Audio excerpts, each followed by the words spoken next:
اعوذ باللہ من الشیطان الرجیم، بسم اللہ الرحمن الرحیم۔ جی ہم نے آیت نمبر 66 تک کیا تھا، اور یہودیوں کی بات اللہ تعالیٰ یہاں پر بتا رہے تھے، اور ان مسلمانوں کی بھی جو اپنے آپ کو مسلمان کہتے تھے مگر تھے نہیں۔ تو یہود اللہ کے بارے میں بھی الٹی سیدھی باتیں کر رہے تھے، انہوں نے اللہ کے لیے مغلولہ کو ورڈ یوز کیا تھا، آپ نے دیکھا تھا، اور پیچھے ہی ہم نے پڑھا تھا کہ ربانیون اور احبار ان کو روکتے نہیں ہیں۔ کیوں نہیں روکتے؟ گناہوں سے، اور وہ جو حرام کھاتے ہیں۔ اس پر ہم نے کہا تھا کہ انہوں نے بھی اپنا ایک خود ساختہ دین گھڑ لیا ہے، اور یہ یہودی بھی سازش کر رہے تھے نبی کریم صلی اللہ علیہ وآلہ وسلم جو دین لائے تھے اس کے خلاف، اور الٹی سیدھی آیتوں کی انٹرپریٹنگ دیتے تھے۔ تو یہ مغلولہ بھی انہوں نے اس طرح کہا تھا کہ جب اللہ تعالیٰ نے ان سے یہ والی آیت بھیجی ہوگی کہ کون ہے جو قرض دے اللہ کو قرض اچھا، اس طرح کی جب بات کی ہوگی، تو انہوں نے آیتیں جو تھیں وہ ان کی انٹرپریٹنگ چینج کر کے ایک پروپیگینڈا پھیلانے کے لیے یہ بات کی۔ لیکن بات تو یہ تھی کہ کیا ان کو اللہ سے ڈر نہیں لگتا تھا؟ ان کو کوئی فکر نہیں تھی کہ اتنی بڑی بات اللہ تعالیٰ کے لیے کہہ رہے ہیں تو ان کے اوپر کیا عذاب ٹوٹے گا؟ اور اللہ نے بھی ان سے کہا کہ ان کے ہاتھ بند ہو، اور لعنت کی اللہ تعالیٰ نے ان لوگوں پر۔ ابھی تک دیکھیں یہ اتنی حرکتیں کر رہے تھے، اللہ تعالیٰ نے ان پر ابھی تک لعنت نہیں کی تھی، ان کو ابھی تک دین کے بارے میں سمجھایا جا رہا تھا، مگر اب ان کو اللہ کی رحمت سے دور کر دیا گیا، کیونکہ یہ حد کو کراس کر چکے تھے، حد کو کراس کر چکے تھے۔ اللہ تعالیٰ نے فرمایا آگے کہ اللہ تعالیٰ کے ہاتھ بہت وسیع ہیں، اور اللہ تعالیٰ کے پاس تو آسمان اور زمین ہے، لیکن یہ لوگ جو ہیں نا، ایسے لوگ ہیں کہ جن کو اللہ کی کتاب بھی طغیانی اور کفر میں بڑھا دیتی ہے۔ اس پر بھی ہم نے ڈسکس کیا تھا۔ بس غور سے دیکھنا ہے کہ اللہ کی کتاب ان کو بڑھا کیسے دیتی ہے۔ ان پر اللہ کی لعنت ہوئی، یعنی اللہ کی کتاب کو دیکھ کر بھی یہ اس بات کو نہیں مانتے، ان کے اندر ضد اور انا ہوتی ہے۔ اس پر میں نے آپ کو اگزامپل دی تھی شیطان کی، کہ کیسے وہ اللہ کو جانتا تھا، اس کے باوجود بھی اللہ تعالیٰ سے ٹکر موڑ لے لی۔ اللہ تعالیٰ نے بھی کیا فرمایا کہ ان کے اندر پھر اللہ تعالیٰ بھی عداوت اور بغض ڈال دیتے ہیں، پھر یہ آگ میں بھی جلیں گے، اور یہ کوشش کرتے ہیں زمین میں فساد کی۔ اللہ تعالیٰ فساد کرنے والوں کو پسند نہیں کرتے۔ اللہ تعالیٰ نے ان کے ساتھ یہ کیوں کیا؟ کیونکہ یہ فسادی تھے، یہ پلاننگز کرتے تھے، ان کی سازشیں تھیں، یہ غلط قسم کے لوگ تھے، اس لیے ان کو اللہ تعالیٰ نے اپنی رحمت سے دور کیا۔ اللہ تعالیٰ فساد کرنے والوں کو کبھی پسند نہیں کرتے، یعنی یہ کسی حال میں بھی سمجھ نہیں رہے تھے۔ اللہ تعالیٰ نے فرمایا کہ اگر جو ایمان لائے گا ان میں سے بھی اور کانشیس رہے گا تو اس کو بھی باغات ملیں گے۔ اللہ تعالیٰ نے فرمایا کہ اگر یہ توریت، انجیل اور جو بھی اللہ تعالیٰ نے نازل کیا اس پر قائم رہتے نا، تو ان کو ہر طرح سے اللہ تعالیٰ بہت ہی اپنی نعمتوں سے نوازتے، اور یہ سپر پاور ہوتے دنیا میں بھی۔ مسلمانوں کی بات ہو رہی ہے جو اللہ کو مانتے، ان کی بات ہو رہی ہے، لیکن وہ اللہ تعالیٰ کی بات کو مانتے ہی نہیں ہے نا۔ اور پھر اللہ تعالیٰ نے فرمایا کہ یا ایہا الرسول، آیت نمبر 67، بلغ ما انزل الیک من ربک، آپ پہنچا دیجئے جو نازل کیا گیا آپ کی طرف آپ کے رب کی طرف سے۔ یعنی نبی کریم صلی اللہ علیہ وآلہ وسلم کو صرف وہ پہنچانا تھا جو آپ کی رب کی طرف سے نازل کیا گیا ہے۔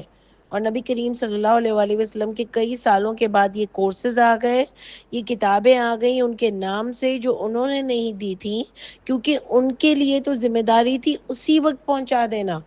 بات کی اتنے منافق لوگوں میں آپ ٹرسٹ کیسے کر سکتے ہو کہ صحیح بات لوگوں تک پہنچے گی، اور دین کا کیا بگاڑ پیدا ہوگا؟ اور وہ دین جس سے قیامت کے دن انسانوں سے سوال ہونا ہے، کیا وہ دین اللہ تعالیٰ نے یوں لوگوں کے ہاتھوں میں دے دیا ہوگا کہ یہ پہنچائے وہ پہنچائے، اس سے پوچھو اس سے پوچھو اس سے پوچھو، پھر جا کے راوی ملے اور پھر جا کے وہ کتاب شائع ہو؟ تو کیا بخاری صاحب کو بھی اللہ تعالیٰ نے قرآن میں کوئی بتایا کہ اس کے بعد ہم نے بخاری کو بھی یہ ٹاسک دیا تھا کہ تم بھی اللہ کا پیغام لوگوں تک پہنچاؤ؟ اور بیچارے بخاری صاحب نے خود بھی یہ باتیں نہیں کہی اپنے بارے میں، انہوں نے تو ایک اچھی باتوں کی ایک بک بنائی اور لوگوں نے اس کو دین کی بک بنا دیا۔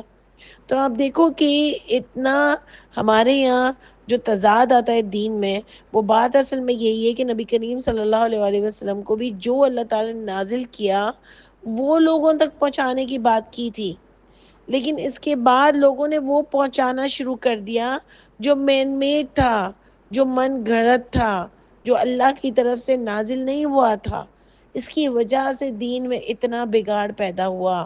آج جو اتنے اتنے کورسز بتا دیے ہیں، اتنی جو نبی کے نام سے کتابیں آتی ہیں، کیا یہ دین ہے؟ اور کیا یہ اس زمانے میں تھی؟ آپ خود اللہ کے ورڈز غور کر لیں، کیونکہ اللہ تعالیٰ نے بہت خاص یہ ورڈز یہاں پر بھی اور پورے قرآن میں کئی جگہ ہم کو سمجھانے کے لیے استعمال کیے ہیں کہ کاش ہم اپنی عقل کو یوز کریں۔ اللہ تعالیٰ نے ہمیں عقل والا کہا، انسان کو یعقلون کہا۔ تو آپ دیکھیں عقل کو یوز کریں کہ اللہ تعالیٰ نے خاص کہا کہ آپ کے اوپر ذمہ داری کیا ہے کہ آپ پہنچا دیجئے، بلغ ما انزل الیک من ربک، جو نازل کیا گیا آپ کی طرف، آپ کے رب کی طرف سے، اپنی طرف سے کوئی ایڈیشن نہیں۔ کیسے چلتے تھے، کیسے بیٹھتے تھے، کیسے اٹھتے تھے، کیسے کھاتے تھے، کیسے نہاتے تھے، یہ باتیں پہنچانے کے لیے نہیں اللہ تعالیٰ نے بتایا تھا۔ اللہ تعالیٰ نے یہ بتایا تھا کہ اللہ نے کتاب میں کیا ڈو اینڈ ڈونٹس لکھے ہیں، اس میں پہننا اوڑھنا کھانا نہیں ہے، اور کتاب میں ہی بتا دیا کہ کس طرح کی ڈریسنگ کرے عورت، اور کس طرح سے اس کو اپنے حساب سے کور کرنا ہے، اور کیا ایک مہذب سٹائل ہوتا ہے کور کرنے کا اپنے آپ کو۔ اگر وہ بھی کرنا تھا تو بتا دیا، اس کے لیے کوئی نبی کریم صلی اللہ علیہ وسلم کے لیے کوئی کتاب نہیں نکالی گئی تھی۔ آپ اللہ کے ورڈز غور کر لیجئے اور پھر میری بات دیکھ لیجئے، اگر آپ کو کوئی تضاد لگتا ہے تو مجھ سے ضرور ڈسکس کیجئے گا۔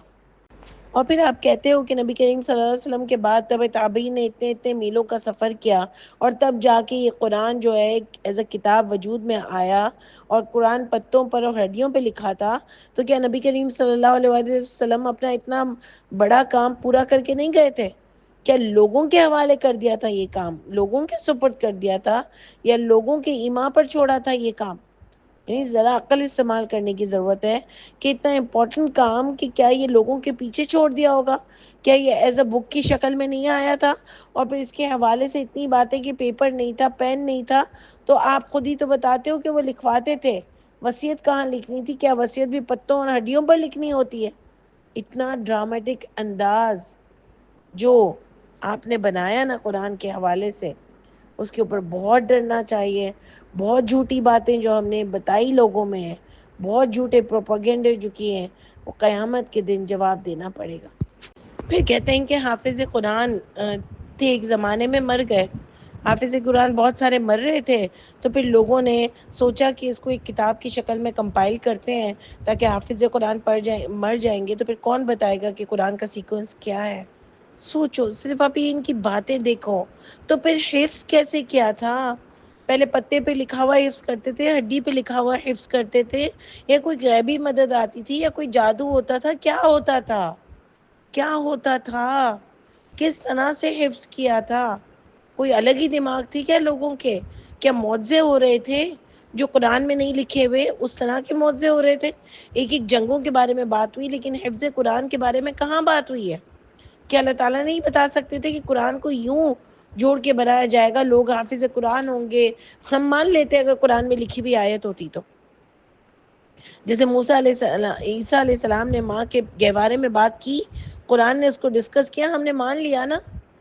لیکن آپ اتنی الٹی پھلٹی باتیں اپنی طرف سے کر رہے ہو، تو حافظ قرآن کیسے بنتے تھے؟ کوئی دماغ تو لاؤ، کوئی عقل تو لگاؤ کہ کیسے ہوتے تھے۔ پھر بولتے ہیں کہ ایک جو سورہ توبہ کی جو لاسٹ آیت ہے وہ کہیں گم ہو گئی تھی، اور پھر پتہ نہیں بہت مشکل سے ملی، اور کیا کیا باتیں، اور پھر جا کے وہ کمپلیٹ ہوئی۔ شرم بھی نہیں آتی؟ اس کتاب کو اتنا مشکوک بتاتے ہوئے شرم بھی نہیں آتی؟ کوئی پروپیگنڈا پیچھے کام کر رہا ہے، کون کام کر رہا ہے، کچھ سمجھ تو آئے۔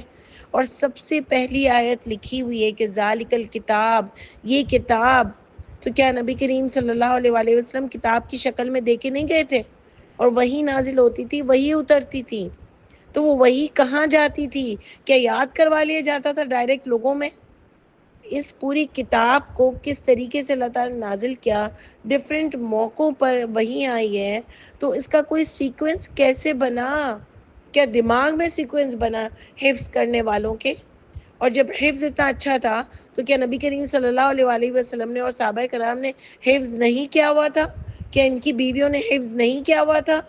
جو اتنے سارے لوگوں کو ڈھونڈنا پڑا ایک کتاب کو بنانے کے لیے.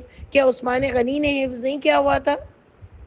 جو عثمان علیہ السلام کو بھی ان کو ڈھونڈنا پڑا اور ایک کمپائل بک انہوں نے دی. تو اس سے پہلے لوگ کیا کر رہے تھے؟ کیا سمجھ نہیں آتا کہ کیا باتیں کر رہے ہو، کیا بول رہے ہو. حالانکہ اللہ تعالیٰ نے قرآن میں کتاب کتاب کتاب کی بات کی اور ہر دور میں کتاب دی گئی. اور یہاں پر بھی فرمایا کہ کتاب ذالک الکتاب لا ریب فیہ، نہیں کوئی شک اس کتاب میں. ورنہ اللہ تعالیٰ کتاب کیوں کہتے؟ یہ کتاب یعنی اس وقت ایز اے کتاب وہ کتاب موجود تھی. جیسے جیسے نازل ہو رہی تھی اللہ تعالیٰ نے کمپائل کروایا اور پوری بک کی شکل میں یہ نبی کریم صلی اللہ علیہ وآلہ وسلم دے کر گئے تھے. ذرا آپ اپنا دماغ لگائیں، میں اور آپ. اللہ کی رحمت سے اللہ تعالیٰ نے ہم کو اس بات کی سمجھ دے دی، ورنہ تو ہم آج بھی وہ جاہلوں میں کھڑے ہوتے. دوسری چیزوں میں بہت کمی ہے ہمارے اندر، بہت کمی ہے واقعی. اللہ تعالیٰ ہمارے ایمان کو، عمل کو بڑھا دیں. خرچ کرنے میں ہر چیز میں کمیاں ہیں، بس اس معاملے میں تھوڑا اللہ کی ہی رحمت سے، صرف اللہ کی رحمت سے عقیدہ ہمارا صحیح ہوا. اللہ کی رحمت سے اللہ تعالیٰ نے عقل چلائی. ایسے لوگوں سے ہم ملے جنہوں نے ہماری غلطیوں کو سدھارا. پھر اللہ تعالیٰ نے بھی ہمارے دماغ کو کھولا اور ہم کو یہ بات سمجھ آئی کہ یہ اتنی بڑی بات ہے کہ آپ قرآن کے بارے میں ایسی باتیں کرو اپنی من گھڑت کہانیوں کو صحیح بتانے کے لیے. اور دیکھیں آگے اللہ تعالیٰ کیا کہہ رہے ہیں کہ وَإِن لَمْ تَفْعَلْ، اور اگر نہیں تم کرو گے. نبی کریم صلی اللہ علیہ وآلہ وسلم سے بات ہو رہی ہے نا کہ اگر آپ نہیں کریں گے فَمَا بَلَغْتَ رِسَالَاتَهُ، یعنی اگر آپ نے نہیں پہنچایا اس کو تو آپ نے اپنی رسالت کا پورا کام نہیں کیا، آپ نے اپنی رسالت کا حق ادا نہیں کیا. تو آپ دیکھو کیا نبی کریم صلی اللہ علیہ وآلہ وسلم حق ادا کر کے کیے بغیر چلے گئے. اور دیکھیں ایک اور بھی پوائنٹ جو میں اپنے لیے سوچ رہی تھی کہ ما انزل الیک، جو نازل کیا گیا آپ کی طرف ایک چیز، یہ نہیں آ رہا کہ جو نازل کیا گیا، جو وقتاً فوقتاً اتارا گیا، ایک چیز ایز اے بک کی شکل میں نازل کی گئی، وہ لوگوں تک پہنچانی تھی. تو یہ نہیں تھا کہ گھر گھر جا کے پتہ نہیں کب تک انسان مسلمان آتا رہے، جب تک انسان آتے رہے. سوری، مسلمانوں کی تو بات ہی نہیں ہے، جب سب انسان آتے رہے اس ایک ایک کو بتانا پڑے گا. یہ ایک بک کی شکل میں کتاب دے کر گئے تھے جو رہتی دنیا تک رہے گا، اور وہ خاتم النبیین تھے. ویسے تو بہت خاتم النبیین کا عقیدہ ہے جو کہ ہے بھی اور جو کہ قرآن سے ثابت ہے. تو یہ بات سمجھ نہیں آ رہی کہ نبی کے بعد کوئی بھی کوئی بات کر ہی نہیں سکتا. خاتم النبیین کا کیا مطلب ہوتا ہے؟ نبی کیا ہوتے ہیں؟ رسول، پہنچانے والے، یعنی اللہ کی طرف سے جو آخری پیغام پہنچایا تھا وہ نبی کریم صلی اللہ علیہ وآلہ وسلم کی ذات کے تھرو تھا، قرآن مجید. اس کے علاوہ کوئی بھی بک دین کا اور اللہ کا حصہ نہیں ہے. اتنی سی بات سمجھ میں نہیں آتی کہ خاتم النبیین کا مطلب یہی ہوتا ہے کہ اس کے بعد کوئی آ کے بات نہیں کرے گا. اس طرح تو آپ آغا خانیوں کو برا بولتے ہو، ہم ان کو وہابیوں کو کیا ہے احمدیز کو برا بولتے ہیں. اور ظاہر ہے کہ وہ کہتے ہیں کہ بعد میں ہمارے نبی آتے رہتے ہیں اور جو بھی آتے رہتے ہیں، امام بولتے ہیں، نبی بولتے ہیں، مجھے اتنا کوئی پیورلی پتہ نہیں ہے، لیکن ان کے تو بعد میں بھی میسیجز آتے رہتے ہیں. جب یہ بات ہی ہم نہیں مان رہے تو نبی کریم صلی اللہ علیہ وآلہ وسلم کے ساتھ ہی وہ بات بند ہو گئی نا کہ اس کے بعد کوئی کتاب نہیں آئے گی. تو آپ نے نبی کے نام سے ہی کتابیں چھاپ دی اور آپ کہتے ہو کہ اگر اس میں کوئی بات نہ ملے تو پھر تبع تابعین سے ملتی ہیں، ان کے بعد بھی نہ ملے تو سب کا اجماع ہوتا ہے، اجماع تواتر سے بات مانی جائے گی. تو یہ آپ کا اپنا بنایا ہوا من گھڑت قانون ہے. کیونکہ پچھلی آیت میں جو ہم نے پیچھے پڑھی تھی، آیت نمبر 63، اس میں اللہ تعالیٰ نے اسکالرس کو اور علماء کو کہا تھا کہ یہ جھوٹی باتیں کرتے ہیں اور یہ حرام کھاتے ہیں، تو آپ ان کو روکتے کیوں نہیں ہو؟ کیونکہ انہوں نے بھی خود گھڑ لیا ہے، اسی لیے وہ نہیں روکتے. کیونکہ سب کی ملی ہوئی من گھڑت کہانیاں ہیں، سب ملا کے یہ کام کرتے ہیں. آپ کو پتہ ہے نا، جب سارے لوگ کرپشن کر رہے ہو نا، سب کی اندر اندر ایک دوسرے سے چیزیں ملی ہوئی ہو نا، سب مل کر کھا رہے ہو نا، اور اگر کوئی ایک انسان اٹھتا ہے نا تو سب اس کو دبانے پر کام کرتے ہیں. کیونکہ وہ سب اندر سے جھوٹے ملے ہوئے کرپٹ لوگ ہوتے ہیں، وہ ایک کو دبانے کی کوشش کرتے ہیں.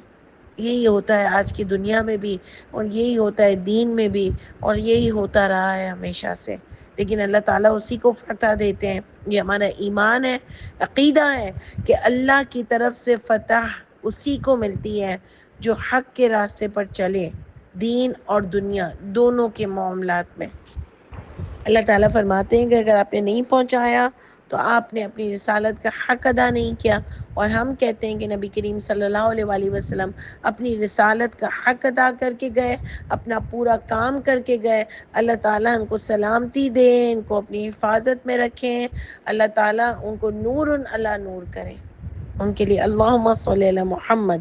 تو آپ دیکھیں آگے کیا آ رہا ہے، اللہ تعالیٰ فرماتے ہیں واللہ یعصمک من الناس، اللہ تعالیٰ بچائیں گے آپ کو لوگوں سے۔ یعنی تکلیفیں آئیں گی، لوگ سازشیں بھی کریں گے، لوگ آپ کے بارے میں الٹی سیدھی باتیں بھی کریں گے، لوگ مارنے کی بھی کوشش کرتے تھے، لوگ جنگیں بھی لڑتے تھے، لوگ اور بھی کئی نقصان پہنچانے کی کوشش کرتے تھے، فساد بھی مچاتے تھے۔ نبی کریم صلی اللہ علیہ وسلم کو مکہ سے نکلنا بھی پڑا، ہجرت بھی کرنی پڑی، اور مدینہ میں پھر اسلام جو ہے وہ بہت ہی آگے بڑھا، ایک کمیونٹی بنی، ایک شہر بنا، اور پھر وہ لگاتار ترقی کرتا رہا محنت سے مسلمانوں کی جو نبی کریم صلی اللہ علیہ وآلہ وسلم کے ساتھ تھے، اور اللہ نے بھی پھر ان کی خوب مدد کی۔ تو آپ دیکھو کہ اللہ تعالیٰ بچائیں گے، اللہ تعالیٰ نبی کریم صلی اللہ علیہ وسلم کو بھی یہ موٹیویشن دے رہے ہیں، ہم کو بھی دے رہے ہیں۔ جو بھی اللہ کے دین کی حق کے ساتھ مدد کرے گا، اللہ تعالیٰ اس کو لوگوں سے بھی بچائیں گے انشاءاللہ۔ اللہ کے ہاں تو اس کا درجہ ہی بہت بلند ہوگا کہ اگر وہ مر بھی گیا، کم از کم ایک کینڈل جلا کے تو مرے گا، ایک لوگوں کو حق بتا کے تو مرو، ایک لائٹ تو جلاؤ تاکہ لوگوں کے دماغ کو لوگ ذرا اپنی عقل کو استعمال کرنا سیکھیں۔ وہ کہتے ہیں نا، ایک بات لوگوں میں چھوڑ دو، ایک مشل چھوڑ دو تاکہ لوگ اس کو سوچیں۔ جو بہت کامیاب لوگ ہوتے ہیں اور جو بہت کچھ دنیا میں کرنا چاہتے ہیں نا، جن کے گولز ہوتے ہیں نا، ان کو اپنے مرنے کی فکر نہیں ہوتی۔ وہ بس یہ کہتے ہیں کہ میں لوگوں میں کسی طرح یہ جو بات سچ ہے وہ لوگوں میں کسی طرح پہنچاؤں تاکہ لوگ سوچیں، غور کریں، اور کبھی نہ کبھی یہ شمع ضرور روشن ہوگی۔ یہ ان کا مشن ہوتا ہے۔ آپ کبھی بھی کسی بھی سکسیسفل آدمی کی کہانی پڑھ لو، وہ یہی بولے گا کہ اس کو اپنے مرنے کی فکر نہیں ہے، وہ چاہتا ہے وہ کچھ نہ کچھ ایسا کام کرے کہ کم از کم لوگوں کے دماغ تو چلیں، وہ پھر اس کے لیے فائٹ کریں۔ تو یہی ہوتا ہے کہ ہم اپنے حصے کی شمع کو روشن کر کے جائیں انشاءاللہ تعالیٰ، لوگوں میں بتا کے جائیں جو اللہ تعالیٰ نے ہم پر رحمت کی ہے، ہم لوگوں میں بھی کہیں نہ کہیں یہ بات پہنچائیں۔ کیونکہ دیکھیں اللہ تعالیٰ تو اپنے نور کو بجھنے نہیں دیں گے، لیکن مجھے اور آپ کو اس نور کے پھیلانے میں کچھ نہ کچھ روشنی دینی ہوگی، تبھی ہم اللہ کے یہاں سرخروئی سے پیش ہو سکیں گے۔ اللہ تعالیٰ فرماتے ہیں ان اللہ، بے شک اللہ تعالیٰ، لا یہدی القوم الکافرین، اللہ تعالیٰ تو ہدایت ہی نہیں دیتے کافر قوم کو، یعنی جو سننا ہی نہیں چاہے نا، پھر اللہ تعالیٰ بھی اس کو کبھی ہدایت نہیں دیتے۔ انشاءاللہ میں اور آپ اور اپنے ویژن کو کریں گے، بڑھائیں گے، اور سب سے بڑھ کر جو اللہ نے مجھ پر آپ اتنی رحمت کی ہے نا، ابھی تک میں اور آپ اتنے گنہگار نا قدرے بنے ہوئے ہیں نا، یہ ہم کو اپنے آپ کو چینج کرنا پڑے گا، اپنا محاسبہ کرنا پڑے گا۔ اللہ تعالیٰ نے جتنی ہم پر رحمت کی ہے نا، اپنے آپ کو سدھارنا پڑے گا انشاءاللہ تعالیٰ۔ سبحان ربک رب العزت عما یصفون وسلام علی المرسلین والحمد للہ رب العالمین۔ السلام علیکم ورحمۃ اللہ وبرکاتہ۔